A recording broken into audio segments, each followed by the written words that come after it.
What's up, everybody? It's TC Jesus here from Duke City TCG. Today we got a deck profile. We have a first place regional winner here with Hideo and his Three Musketeer deck profile. All right, Hideo, take it off. Thank you. So I played Three Musketeers, so went pretty smoothly. I'll start with the eggs here. I have 4 of the BT25 Pagumon. This just synergizes really well with the deck. Being able to Evo for cost -2 when you tuck an option is just, well, Three Musketeers trait card is just really good. So just have that as a 4 of. The other egg is, I think, still good for the deck. It's more flexible, but I prefer this one just for the tempo. It's a little more aggressive. Yes. Yeah. For the level 3s, I have 4 of the new Gazimon. For this one, I really like the when moving. Being able to just dig when coming out of raising is really useful, especially since you're able to tuck, which synergizes with the new egg, because you're able to just get all of that off before start of main phase, which can be very helpful. Yeah, definitely. For the next level 3, I have 4 of the EX7 Toy Agumon. This is my main on-play searcher, since it can grab 2 cards at once. Being able to grab the dual card as either the option card or just the Three Musketeers in text card is really useful, because you can either grab 2 at once, or you can grab the Beelstar and another option card, or just 2 of the Beelstar if you need to. Yeah, so that's pretty good. It's pretty good. And then last, I have 3 of the EX7 Sparrowmon. This is my preferred rookie in the deck, but it's typically for your second stack, because it tucks cards that you already have. So I prefer the dig off of Gazimon to start, and then I prefer this for the consistency in my stack going after. Because the Sparrowmon does from trash? Hand or trash. Hand or trash, yeah. So That's good. yeah. I like it. Moving on to level 4s. So for the level 4s, I have 4 of the new Black Gato. This card is just insane. It's so good. Because it can just play your Tamers on play and when digivolving, which is insane. It has the warp condition, which is insanely cheap at being 4 cost. Very good. So it gives you more draw power, it gives you more option setup in your sources. It's just an insane card. It's a good card. Very good card. Definite 4 of. Yep. Next, I have the BT21 Scopemon as a 4 of from my last level 4. This card is also just insane. Being able to gain 1 memory off of it makes it a 1 cost Evo or a 3 cost on play. You can set up whatever option you want in any of your Digimon sources. It's just a really good card for the deck overall. So Very good, very good. On to level 5s. So I've seen some people run this at 3, but personally I just wanted to try and aim for as much consistency as I could, so I went with 4 of the new Lady Devimon. Having the ability to tuck an option card to draw on Evo is just more draw power. It's what the deck wants to do, right? Yeah, because it gives you more draw power, lets you set up your sources. Being able to trash an option card to activate one from trash is really good. So, and being able to stack your when digivolving effects to resolve how you want them, since you have both 2 when digivolving effects. It's nice. Yes. That is very useful. The other level 5 I'm running is 2 of the BT21 Satellamon. His protection effect is really good, especially because the protection itself is also on play. So if you really need to protect a stack, you can just slap him onto the field and tuck an option under something else to give it protection. You can tuck under anything? Yes. It's pretty good. But the protection goes to whatever you tuck under. Correct. Okay. Nice. Yeah. And then the D-Digivolve is also very useful. It's protection from D-Digivolve, right? It gives whatever it tucks under protection to bounce and D-Digivolve. Yeah. But its second when digivolving effect is to trash an option card to D-Digivolve something. Oh, wow. So it has the same play pattern as Lady Devi in terms of having 2 when digivolving effects, one that tucks and one that trashes. But what they do is fairly different. Sure. Sure. Makes sense. But 2 of is good for this because once you see one of them, you can just recur them with Right. Asana whenever you need. So, yeah. Yeah, I feel like one of the deck's main weaknesses was Digivolve for a long time because you had so many options that if you got Digivolved far enough, it would just your stack would just dissipate. So it's pretty good. Yep. All right, on to the top end. So for the level 6s, I have 4 of the dual Beelstar. This card is also, like everything in BT25 for this deck, insane. Having the 2 when digivolving effects, one that activates an option card either from hand or sources, and the other that trashes, is really good. It is the only card in the deck that lets you truly recur option cards, because the others let you tuck under, which get you their when trashed effects, but it's the only one that lets you recur their main effects, which is what makes it synergize so well with Bind Red. Sure. So the effect of Fly Bullet is super good setup and removal because it lets you just pop your opponent's boss monster and tuck whatever option card you want. So synergizing that with the Lady Devi or the Black Gato for Arts Evo, just going straight into the when digivolving effects from there is also just really good. Yeah. Like, one of the biggest strengths of this deck, I feel, is the sheer amount of flexibility you have, both in terms of where you can use your cards from and what effects you can get. So It does have a wide variety of different types of effects, for sure. For my second level 6, I have 2 copies of the Beelstar X. So this card is just basically your kill card because it lets you play an extra option card from your hand. It lets you clear board, trash security. So, Yeah, good. yeah. It is a very good card for finishing Yeah. the game. Little win con action there. Yeah. There was one game where I wasn't seeing my red binds where I went into a Beelstar X early, but that's only because of the new Asana being able to recur Digimon from trash. Sure, that makes So sense. I hadn't seen my other level 6s or my red binds, so I just evoed into that to get the pop and the security chip. But even that just works pretty Right. well sometimes. Right. So, the last level 6 I'm running is 2 of the EX7 Gundramon.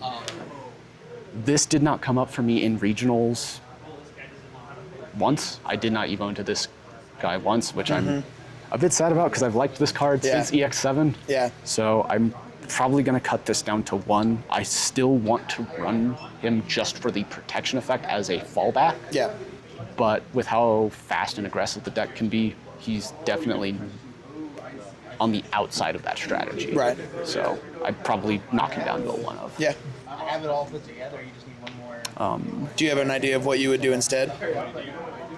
I would either add in another Der Blitz because I have it down to 2 at the moment, or potentially a counter pick level 6 like Dianamon for other matchups.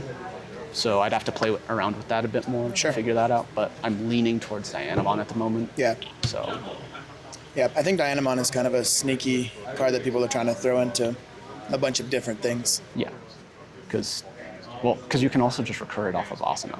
Yeah, So it's, yeah. it's good. And it's being purple, she can go over Lady Devi or Satella. true. Satella, you'd have to pay full cost, but Still, if you need it, it's worth it. yeah. I have 1 level 7 in the deck, which is just Ruin Mode. It's Ruin Mode. Yeah, classic. Yeah. It's came up twice in the regionals for me. One turn was to memory choke and deny a TS Warp rookie. So I could still memory choke them without letting them get their free evo because they were stuck in raising. Another time it was against the Gear Forest deck. It was just to get into him to DP minus their board, and it took out their entire board aside from Bacchus and Sarismon, which helped me a lot in that matchup for that game. So, still a good card. This is something that I'm going to change, but for Tamers I have 3 of the BT25 Asana. I'm going to up this to 4 because I figured before I had the dig power and the ability to free play her either off of the Black Gato or the BT24 Asana to make it workable, but this card is just so good. I'm just going to run it as a 4. Yeah, it kind of does everything you want it to do. Yeah. Being able to trash a card to gain 1, draw 1 at the start of turn is really good. Being able to trash an option card to evo from hand or trash at a discount is really good. Being able to trash options from sources as the cost for that is insane, because depending on what you're doing, yeah, you just get the trigger. So you either get cost -2, you get a D-Digivolve out of it, or you get a pop. Yeah. It's just... Can't ask for anything more? Yeah. It is insane. The other Tamer that I'm running is just 4 copies of the BT24 Asana. She is just a really good consistency piece, as well as being able to play out either your asanas, your other asanas from trash. Well, she can play herself out too, but she can also play out your Black Gatos, which can let you play another asana, or play out a scope, which lets you set up an option card, gain memory, and combo off from there. She's just a very versatile card in the deck. I mean, every card in the deck is basically versatile at this point. So yeah, it's a very optimized deck right now. Yeah. So I think both of the Tamers are basically just automatic 4-ofs at this point. So I guess going on to the... Move on to options, yeah. Yep. So I don't have an image training at the moment. I think I would, if I had one, I would swap out one of the toy Agumons for it. But I don't have it right now, so... Work with what you got? Yeah. As for the options that I do have 2 Durblitz at the moment. The pop lowest can come up at times. Most of the time I use it for the Digivolve. So, especially with Fly Bullet popping highest level, this popping lowest play cost is coming up less and less, since before it was very useful for sniping their high end after you cleared their low end. Right, that makes sense. But Fly Bullet kind of bypasses that at this point, so it's not as useful. The D-Digivolve is still very useful, but the main effect itself, not as much. Sure, makes sense. For the next option card, I have 3 Hurricane Screwshot. This is still just a really good option card, especially with how many ways you have to trash option cards from your sources now, because before it was just Satellamon and your level 6s. Now you have Lady Devi that can do it. You have Asuna who can do it. So you can just keep cycling these out of sources and just gaining memory. Yeah. And it's just a pseudo board wipe. Yeah, it's true. So it is just a very good card in the deck. Nice, very good. If you see multiple of it, you're just basically just printing memory. Yeah. The last option card that I'm running, I don't think you need to run Bind Red at 4. I do, just because it's what the deck is geared towards at the moment, so I want to see more than one as soon as possible. Right. So yeah, that card is very strong. It is insane. There's no better thing than trashing security for safe removal. Yeah. Because the only decks that would do anything about that are yellow decks. Right. So. Right. Well, cool.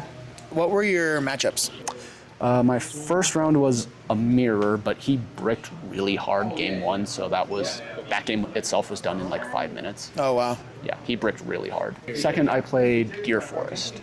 So that one I hadn't played into before, so the first game there was more of a learning curve, but the second one was pretty easy. You got into? Yeah. Okay. I ended up getting everything in 2. Nice. Yeah. It's pretty good. What was your third matchup? Third matchup was Jupiter. Okay. The first game ended up being a pretty easy kill from what I remember because he was trashing his own security. So that put him in kill range a lot pretty faster. quickly. Second game, he did the same, but he was able to establish a board a lot sooner.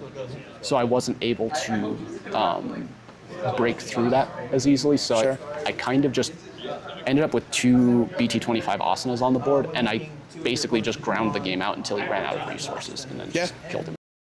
It's nice that you can swap kind of strategies and go both ways. Yeah. The versatility of the deck is insane. Yeah. And what was your final matchup? It was Ultra S Ping Pong. Okay. So for that one, game 1 was a bit spooky because he got an early Ultra S, but he kind of ran out of resources and he gave protection. I wouldn't say to the wrong stack, but he gave protection. He didn't give protection to one of his level 6s, and that resulted in it being deleted to retaliation. So I'm sure you that do. That's why I'm like, I gotta enjoy it now. might have cost him game 1. Game 2, if I remember correctly, I just comboed off. Yeah. So, and they're, I mean, That was it? yeah. Nice. Nice. All right. Well, thanks for the deck profile. Thank you. Good luck at Nationals. And if you guys like content like this, make sure to like, follow, and subscribe. And we'll catch you on the next one.